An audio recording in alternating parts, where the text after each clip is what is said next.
வெண்முரசு. வண்ணக்கடல் 35. பகுதி 6. அரசப்பெருநகர். வாசிப்பது சந்தீப். தங்கள் 12 குழந்தைகளுடன் மாலை ஒளியில் விண்ணில் உலா சென்ற சுதாமன் என்னும் மேகதேவதையும் அவன் மனைவி அம்புதையும் கீழே விரிந்து கிடந்த பூமாதேவியைப் பார்த்தனர். உயிரற்ற செம்பாறையின் அலைகளாக தெரிந்த பூமியைக் கண்டு அம்புதை உயிரற்றவள், தனித்தவள் என்றாள். இல்லை, அவள் ஆன்மாவில் சேதனை கண்விழித்துவிட்டது.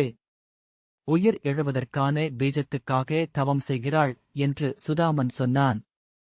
தேவா, அந்தத் தவம் கனியும் காலம் எது என்று அம்புதை கேட்டாள்.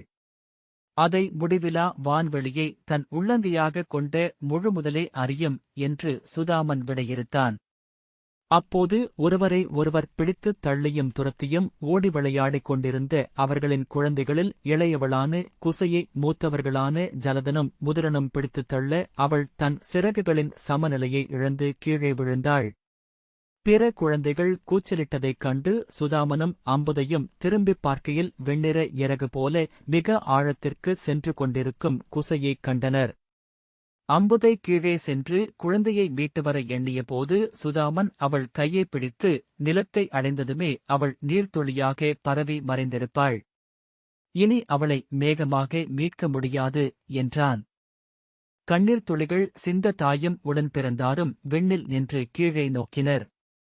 மண்ணில் விழுந்த குசை பல்லாயிரம் நுண்ணிய நீர்த்துளிகளாக மாறி அந்தியின் செவ்வழியின் தங்கத் துருவல்களாக மிதந்து மண்ணை நோக்கி இறங்கினாள். அத்திவலைகள் வந்து தொட்டபோது பூமியின் உடல் சிலிர்த்துக் கொண்டது. கீழைவான் சரிவில் எழுந்த பிரம்மத்தின் இடிக்குரல் தாமியத தத்த தயத்வ என்று முழங்கியது. அந்த கணம் நிகழ்ந்ததை அறிந்து விண்ணிலெழுந்த தேவர்கள் வாழ்த்துலி எழுப்பினர். தன் மகளைப் பார்ப்பதற்காக மீண்டும் வானுக்கு வந்த அம்புதை பல்லாயிரம் பசுமுளைகள் மண்ணைக் கீறி வெளியே எழுந்திருப்பதைக் கண்டாள். அவளைத் தொடர்ந்து வந்த சுதாமன் அவள் தோளைப் பற்றியபடி, அவள் உன் கருவில் உதித்தவள், பூமாதேவியின் அரப்புதல்வி. மண்ணில் அவள் முடிவிலாது பெருகுவாள் என்றான். அம்புதை தன் இரு வெண்சிறகுகளையும் விரித்து கடலை நோக்கிச் சென்றாள்.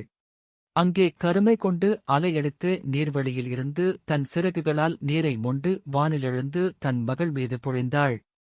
அவளுடைய துணைவனும் 11 மைந்தர்களும் தங்களுக்கு இனியவளான குசைக்கு இரவும் பகலும் உரை வைத்து நீரூற்றினர். குசை மண்ணில் புல்லிதழ்களாக எழுந்தாள். பச்சைக்கரங்களை வான் நோக்கி விரித்து வெய்யோன் விடுத்து அமுதை வாங்கி உண்டாள். அவள் மேல் அன்னையும் சோதரர்களும் பெய்த பேரன்பு நீர்த்துளிகளாக தங்கி ஒளிவிட்டது. வேர்களில் ஊறி உடலெங்கும் ரசமாயிற்று. தன் முழு உயிராற்றலாலும் அவள் விண்ணுக்கு ஏறிவிட முயன்றாள். மேலும் மேலுமென கை நீட்டித் தவித்தாள். இரவின் இருள்வெளிக்குள் கீழே வான்வெளியில் எழுந்த இடியோசை அவள் செவியில் முதல் மந்திரத்தை அருளியது. தாமியத என்னும் சொல்லை அவள் கற்றுக்கொண்டாள். அமைக அமைக அமைக என்று தன்னுள் சொன்னபடி அவள் ஊழ்க்கத்தில் ஆழ்ந்தாள். வானோக்கி எழும் அவள் விருப்பு அங்கே நின்றது. அந்த ஊழ்க்கத்தின் இன்பம் அவளில் வெண்மலர் கொத்துகளாக பூத்தெழுந்து காற்றில் குலைந்தாடியது. அப்போது நடுவானில் எழுந்த இடியோசை 2வது அகச்சொல்லை அவளுக்கு அளித்தது. தத்த. அவள் அச்சொல்லையும் தன்னுள் நிறைத்துக் கொண்டாள். அழி அழி அழி என்று சொல்லச் சொல்ல அவள் அகம் கனிந்து ஊறிய கருணை அந்த மலர்கொத்துகளின் மணிகளில் பாலாகியது. பின்னர் மேலைவானில் எழுந்த 3வது இடியோசை அவளுக்கு இறுதி அகச்சொல்லை வழங்கி முழுமை செய்தது. தயத்வா. அவள் தன் பல்லாயிரம் கதிர்மணிகளால் தலை தாழ்த்தி அச்சொற்களை ஏற்றுக்கொண்டாள். கருணை கருணை கருணை என நீண்ட அந்தத் தவம் அவற்றை விதைகளாக்கி மண்ணில் பரப்பியது. பச்சைப் பெருங்கம்பமாக மாறி குசை பூமியை உரிமை கொண்டாள். விண்ணிலெழுந்த தேவர்கள் கீழே பூமாதேவி பச்சை நிறமாக விரிந்திருப்பதைக் கண்டு மகிழ்ந்து புன்னகை செய்தனர்.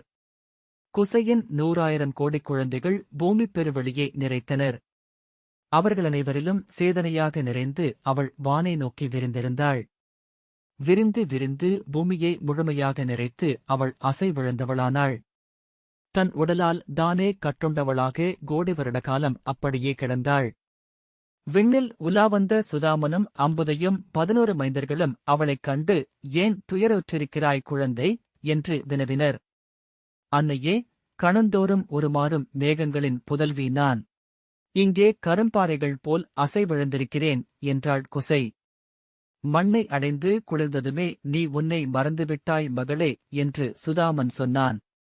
ஆன்மாவில் அனலும் சிறகுகளில் நீரும் கொண்ட வெண்மேகம்தான் நீயும். உன்னுள் உறங்கும் எரியே நீயே காண்பாய். குசை தன் வேர்களை சுருக்கிக் கொண்டு இலைகளை ஒடுக்கிக் கொண்டு நீரை தவிர்த்து தவம் செய்தாள். அவளுடைய பசிய உடல் வற்றி பொன்னிறமாகியது. காற்றில் அவள் அசைந்தபோது வாள்கள் போல தாள்கள் உரசிக் கொண்டன. பின் அந்தியில் சுடரும் மேகம் போல அவள் அனல் வண்ணம் கொண்டாள். நானே எரி என அவள் உணர்ந்த களத்தில் பற்றிக் கொண்டாள். விண்ணிலெழுந்த வானவர்கள் மண்ணில் விரிந்த எரிவளியைக் கண்டு அந்தி வானம் சரிந்துவிட்டதென்ற எண்ணத்தை அடைந்தனர். எரிந்தெழுந்த சாம்பல் வழியில் குசை வேர்களாக மண்ணுக்குள் இருந்தாள். நான் நீர் என அவள் உணர்ந்தபோது வேர்களில் வாழ்ந்த உயிர்த்தளிர்களாக மேலெழுந்தது. மீண்டும் நீரை உண்டு வானை பருகி அவள் பசுமை வழியானாள். எரி என உணர்கையில் எரிந்தும் நீர் என உணர்கையில் முளைத்தும் அவளுடைய லீலை தொடங்கியது. அவள் இளந்தளிர்களில் வெயில் படுகையில் நீரும் நெருப்பும் ஒன்றென ஆகி அவை ஒளிவிட்டன. கங்கைக்கரை சதுப்பில் தன் சிறகுகளை விரித்து மாலைக் காற்றிலாடி நின்றிருந்த குசை தன் வழியாக ஊடுருவிச் செல்லும் துரோணரைக் கண்டாள். அவர் கையிலிருந்த தர்ப்பையை தன் மெல்லிதழ்களால் தொட்டாள். அவர் நடந்த காலடிகளில் புல்லிதழ்கள் அழுந்து எழுந்தன. அன்புடன் கை நீட்டி அவர் உடலை வருடி வருடி வளைந்தன. தன்னுள் எழுந்த விசையால் ஒரு கணங்கூட நிற்க முடியாதவராக அவர் இருந்தார். ஒரு சொல்லில் கூட தங்க முடியாத அகம் கொண்டிருந்தார். கூந்தல் அவிழ்ந்து தோள்களில் கிடந்தது.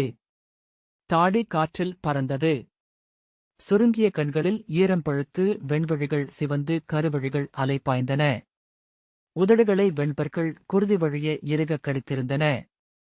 சீரும் மூச்சில் ஒடுங்கிய நெஞ்சு எழுந்தமிழ்ந்து கொண்டிருந்தது. துரோணருக்குப் பின்னால் இருந்த மாலை வெயிலில் முன்னால் நீண்டு விழுந்த செந்நிழல் மடிந்து எழுந்து ஒரு மனிதராயிற்று. செந்நிறப்பிடரி மயிர் பறக்க செந்நிறத்தாடி மார்பில் அலையடிக்க ஊருவர் எரிவழிகளுடன் கையில் தர்ப்பையுடன் நின்றார். நான் பிருகுகுலத்து ஊருவன், புல்நுனியே தழலாக்கியவன் என்று அவர் சொன்னார். துரோணர் அடுத்த அடிவைக்கு ரிசீகர் தீச்சுடர் ஆடும் நீர்மணிகள் போன்ற விழிகளுடன் எழுந்து நான் பார்க்கவ ரிசீகன், அணைய முடியாத அழலை ஏந்தியவன் என்றார். அந்நிழலின் நிழலென ஜமதக்னி எழுந்து வந்தார். அனலைச் சொல்லாக்கி ஊழ்கத்தில் அமர்ந்தவன். என் பெயர் பார்கவ ஜமதக்னி என்றார்.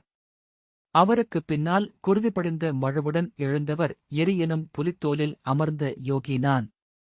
என் பெயர் பரசுராமன் என்றார். புல்லசையாமல் பின் தொடரும் நிழல்களுடன் துரோணர் நிற்காமல் சென்று கொண்டிருந்தார். தன் விரித்த உள்ளங்கையில் ஊர்ந்து செல்லும் அச்சிற்றெரும்பை திகைத்த விழிகளுடன் குசை குனிந்து நோக்கிக் கொண்டிருந்தாள். மகனே மகனே என அவள் கூவியதை அவர் மானுடச் செவிகள் கேட்கவில்லை. ஆனால் எங்கோ எவரோ தன்னை நோக்கிக் கூவுவதை அவர் ஆன்மா உணர்ந்து கொண்டிருந்தது. இறுகப் பற்றிய உள்ளங்கை தசையில் நகங்கள் குத்தியிறங்க எரிகல் வான்வளைவில் சரிவது போல அவர் சென்றார். அவர் முன் விழுந்த நிழல் சிதைந்த உருக்கொண்ட கரிய முனிவராக எழுந்து நின்றது. துயர்ப்படைந்த விழிகளுடன் என்னை ததீசி என்கின்றன புராணங்கள். முன்பு விருத்திராசுரனைக் கொல்ல படை கொண்டெழுந்த இந்திரனுக்கு நான் என் முதுகெலும்பை அளித்தேன். 1000 வருடம் என் முன்னோர் காயும் கனியும் தின்று மண்ணிலவருக்கும் குடிமை செய்யாது காட்டில் வாழ்ந்து வைரமாக்கிக் கொண்ட முதுகெலும்பு அது. தேவர்கள் அசுரரை வென்றதும் அதை மண்ணில் வீசினர். வைரம் பாய்ந்தவை ஒருபோதும் மட்குவதில்லை என்றது. உடலில் பாய்ந்த இரும்புத் தண்டுடன் இன்னொரு நிழல் வடிவம் எழுந்து நின்று ஆணி மாண்டவியர் என்று என்னை சொல்கிறார்கள். என் தவத்தால் நான் கழுவிலேற்றப்பட்டேன். முறியாத கழுவுடன் உயிர்த்தெழுந்தேன். என் உடலில் இருந்து இக்கழு விலகாதவரை எனக்கு வீடு பேரில்லை என்றனர் விண்ணவர் என்றது. இதயத்தில் பாய்ந்த இந்தக் கழுவை நான் சிரித்துக் கரைத்து உடலாக்கிக் கொள்ள வேண்டும். குருதியின் உப்பாலும் கண்ணீரின் உப்பாலும் இதை அரித்துக் கொண்டிருக்கிறேன். ஆட்டுத்தலையுடன் எழுந்து வந்த ஒரு நிழல் பெருமூச்சு விட்டது. நான் தத்யங்கன். பேரின்ப ஞானத்தை பெற்றமையாலேயே சிரமறுக்கப்பட்டேன். காடு முழுமையும் தேர்ந்து கதிர் உண்ட நான் அனைத்தையும் உண்ணும் வெள்ளாட்டின் தலை பெற்றேன். நிழல்களிலிருந்து எழுந்து வந்தபடியே இருந்தனர் மண் மறைந்தவர்கள், அனலடங்காதவர்கள், தனியர்கள். 10 100 பல்லாயிரமெனப் பெருகிச் சென்றனர் காலகாலங்களாக வஞ்சமிழைக்கப்பட்டு புதைக்கப்பட்டவர்கள். அநீதியின் சிதைமேல் எரிந்தவர்கள். துரோகத்தின் கழுவில் அமர வைக்கப்பட்டவர்கள். மறதியால் மூடப்பட்டவர்கள். சூதர்களால் மாறுவேடமிடப்பட்டவர்கள். இருண்டு வந்த அந்தியில் அவர்களின் நிழல்கள் இணைந்தும் பிரிந்தும் நடனமிட்டன. இருளுக்குள் நடந்து கொண்டிருந்த அவர் முன் அலையடிக்கும் பசுந்தளிர் ஆடையும் விரிந்து காற்றிலாடும் வெண்மலர் கொத்து போன்று கூந்தலுமாக குசை வந்து நின்றாள். நில், மகனே என்றாள். அவள் முகத்தையும் தோற்றத்தையும் துரோணர் முன்பு கண்டிருக்கவில்லை என்றாலும் அவள் மனத்தை அறிந்து அவரது அகம் சிலிர்த்து அசைவிழந்தது. யார் என்று நடுங்கும் குரலில் கேட்டார். உன் அன்னை. கருவுற்ற மடியை நீ அறிந்ததில்லை. நீ விழுந்து எழுந்து வளர்ந்தது என் மடியில். நீ முகம் மறைத்து விளையாடியது என் கூந்தல் கற்றைகளில். மார்புடன் அணைத்துத் துயின்றது என் ஆடை நுனியை. என்றும் உன் கையில் இருக்கும் அந்த தர்ப்பை என் சுட்டுவிரல். விண்மேகங்களான சுதாமனுக்கும் அம்புதைக்கும் மகளான என்னை குசை என்பார்கள் என்றாள். தன்னையறியாமலேயே இருகைகளையும் கூப்பிய துரோணர் கால்கள் தளர்ந்து அமர்ந்து கூப்பிய கரங்களுடன் முன்னால் சரிந்து அவள் மடியில் விழுந்து முகம் புதைத்தார். நாணலில் அருவி விழுந்தது போல அவர் மேல் அழுகை நிகழ்ந்தது. உடைந்து உடைந்து பொழிந்து கொண்டிருந்தன சொற்குவைகள் அனைத்தும். அவருடைய தலைமேல் அன்னையின் மெல்லிய கைகள் வருடிச் சென்றன. அன்னையே, அன்னையே, அன்னையே என்று துரோணர் அழுதார். எனக்கு எவருமில்லை, எனக்கு எவருமில்லை அன்னையே. அவர் கன்னங்களை தன் விரல்களால் வருடி குசை கனிந்த குரலில் சொன்னாள். நான் இருக்கிறேன் மகனே. நீ பிறந்த கணம் முதல் உன்னுடன் நான் இருந்து கொண்டிருக்கிறேன். நான் இனி என்ன செய்ய வேண்டும்? அன்னையே, இக்கணமே என்னை உன்னுள் அணைத்து புதைத்துக்கொள். இனி மானுடர் விழிகள் என்மேல் படலாகாது. இனி ஒரேயொரு மனிதனின் இழிநகையைக் கூட நான் காணலாகாது. இனி தாங்க மாட்டேன் அன்னையே. என்னைக் காத்தருள். கருக்குழந்தை என தன் உடலைக் குறுக்கி அவள் மென்மடியில் சுருண்டு கொண்டார். அவரது கைகால்கள் வலிப்பு வந்தவை போல அதிர்ந்து கொண்டிருந்தன. இந்த அவமதிப்பை உன் மைந்தனுக்கு ஏன் வைத்தாய் அன்னையே? ஒவ்வொரு அவமதிப்பிலும் என் ஆன்மா எரிந்தெழுகிறது. 100 முறை இறந்தெழுந்து விட்டேன். போதும் தாயே. அவரது தலையை தன் மார்போடணைத்து கன்னத்தில் தன் மென்கூந்தலிழைகள் படும்படி குனிந்து குசை அவர் காதில் சொன்னாள். நானறிந்ததையே உனக்கும் சொல்கிறேன் மகனே. புல் நுனிகளை வருடிச் செல்லும் மென்காற்று என அவள் ஒலித்தாள். தாமியத தத்த தயத்வா. கடும்பலி கொண்டவர் போல துரோணர் மெல்லப் புரண்டு அவளை நோக்கினார். தாமியத என்று அவள் உதடுகள் உச்சரித்தன. கோல்பட்ட நாகமென சினந்து தலை தூக்கி துரோணர் கூவினார். பொறுமையா? இன்னும் பொறுக்க என்னால் இயலாது. அச்சொல் என்னை எரிக்கிறது. ஒருபோதும் முடியாது. அவள் அவரது குழலை வருடி இனிய துயருடன் சொன்னாள். தத்த. துரோணர் இல்லை இல்லை என தலையை அசைத்தார். இல்லை அன்னையே.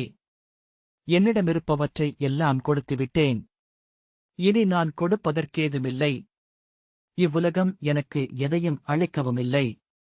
என்னிடம் அச்சொல்லை மறுமுறை சொல்ல வேண்டாம். பெருமூச்சுடன் குசை சற்று நேரம் பேசாமலிருந்தாள். காற்று அவர்களைச் சூழ்ந்து கடந்து சென்றபோது அவளுடைய ஆடை அவர் மேல் பறந்தாடியது. கண்களை மூடியபடி படுத்திருந்த துரோணரின் இமைக்குள் விழிகள் துடித்தாடிக் கொண்டிருக்கும் அசைவை அவள் பார்த்திருந்தாள். பின்பு அவரது கொதிக்கும் நெற்றியில் கை வைத்து குசை சொன்னாள். தயை. துடித்து எழுந்து நின்ற துரோணர் கை நீட்டி உரக்கக் கூவினார். யார் மீது? யார் மீது நான் கருணை காட்ட வேண்டும்? என்னை புழுவாக்கி குனிந்து நோக்கி சிரிக்கும் கண்களிடமா? என் மேல் நடந்து செல்லும் கால்களிடமா? அதையா நீ எனக்குச் சொல்கிறாய்? வெறுப்பும் குரோதமுமாக சுளித்து முகத்துடன் மூச்சு வாங்க அவர் சொன்னார். ஆம், நீ அதைத்தான் சொல்ல முடியும். நீ தெய்வம். தெய்வங்கள் உனக்களித்த சொற்களையே நீ சொல்வாய். தெய்வங்களால் கைவிடப்பட்டவனுக்குச் சொல்ல உன்னிடம் சொற்களில்லை. இம்மண்ணில் எவரிடமும் ஏதுமில்லை. கைகளை திரும்பத் திரும்ப உதறியபடி துரோணர் போதும் போதும் என்றார். திரும்பி நடந்த அவரை பின்னால் ஓடிச் சென்று கைகளைப் பற்றி அவள் தடுத்தாள். மகனே, நில். நான் சொல்வதைக் கேள். அவள் கையை உதறி துரோணர் சொன்னார், விடு என்னை. இனி எனக்கு நீயும் இல்லை. இப்பிரபஞ்சத்தில் அனைத்தும் என்னை கைவிட்டுவிட்டன. இனி நான் தனியன். முடிவிலாக்காலம் வரை பாதாள இருளில் கிடக்கிறேன். என்னுள் எரியும் நெருப்பில் வேகிறேன். என் ஊனையும் நிலத்தையுமே தின்று வாழ்கிறேன். போ. தன் கையிலிருந்த தர்பையை ஓங்கியபடி அவர் கூச்சலிட்டார், இதோ என்னை ஒருபோதும் பிரியாத உன்னையும் உதறுகிறேன். எதிரே பேரறு கொண்டு நின்றிருந்த அன்னையின் விழிகளில் ஒரு நெருப்புத் துளி எழுந்தது. மகனே, இப்புவியில் அன்னைக்கு மைந்தர்களன்றி தெய்வமில்லை. உன் ஒருவனின் சொல்லுக்காக மும்மூர்த்திகளையும் எரிப்பேன். சொல். நான் செய்ய வேண்டியதென்? அஞ்சி சற்று பின்னடைந்து துரோணர் அவளைப் பார்த்தார். இடியோசையாக எழுந்து அன்னை கேட்டாள், ஒரு வார்த்தை சொல். உனக்காக இப்புவியை அழிக்கிறேன். இந்நகரங்களும் ஜனபதங்களும் அரசுகளுமெல்லாம் என் உள்ளங்கை குமிழிகள். அவள் கூந்தல் நெருப்பலைகளாக எழுந்து பின்னால் பறந்தது. விழிகள் எரிவெண் மீன்களாகச் சுடர்விட்டன. வாய் வேள்விக் குளமென எரிந்தது. வேண்டாம் என அஞ்சியபடிச் சொல்லி துரோணர் மேலும் பின்னடைந்தார். அவள் ஒளியில் அவரது நிழல்கள் பின்னால் விரிந்தெழுந்தன. ஒவ்வொருவராக தோற்றம் பெற்றெழுந்த நிழல் வடிவர்கள் மின்னும் கண்களுடன் பெருகி விரிந்தனர். அவர்களின் ஒற்றைப் பெருங்குரல் எழுந்தது. தீ. எங்களுக்கு தீ வேண்டும். துரோணர், இல்லை. அதை நான் கோரவில்லை என்று தடுமாறும் குரலில் சொல்ல அவரைச் சூழ்ந்து அக்குரல் மேலும் எழுந்தது. இவனுள் ஓடும் காயத்ரிக்கு அனல் சிறகுகள் முளைக்கட்டும். அவள் தொட்ட இடங்கள் எரியட்டும். அன்னை, அவ்வாறே ஆகுக என்றாள். நெடுநேரம் கழித்து அந்த தர்பை வயலில் இருந்து எழுந்து பெருமூச்சுடன் கங்கையை நோக்கிச் சென்றார் துரோணர். இருண்ட கங்கையின் நீர்ப்பெருக்கு அன்று அலைகளின்றி பளிங்கு பரப்பாக இருந்தது. வானிலெழுந்த விண்மீன்களை அதில் பார்க்க முடிந்தது. தன்னுள் எரிந்த விடாயை உணர்ந்து கரையில் மண்டிய உலர்ந்த தர்பைகள் வழியாக இறங்கி வெடித்து சேற்றுப் பரப்பை அடைந்து நீரெழுவதற்காக குனிந்தார். அப்பால் ஒரு சிறு மின்மினி போல நெருப்பெழுவதைக் கண்டார். மின்னல் தரையில் நிகழ்ந்தது போல தர்பை வெளி அனலாகியது. கையில் அவர் அள்ளிய நீரை நோக்கி கங்கையின் ஆழத்திலிருந்து குதிரை முகம் கொண்ட செந்தழல் பொங்கி எழுந்தது. இந்த வாசிப்பை கேட்டதற்கு நன்றி.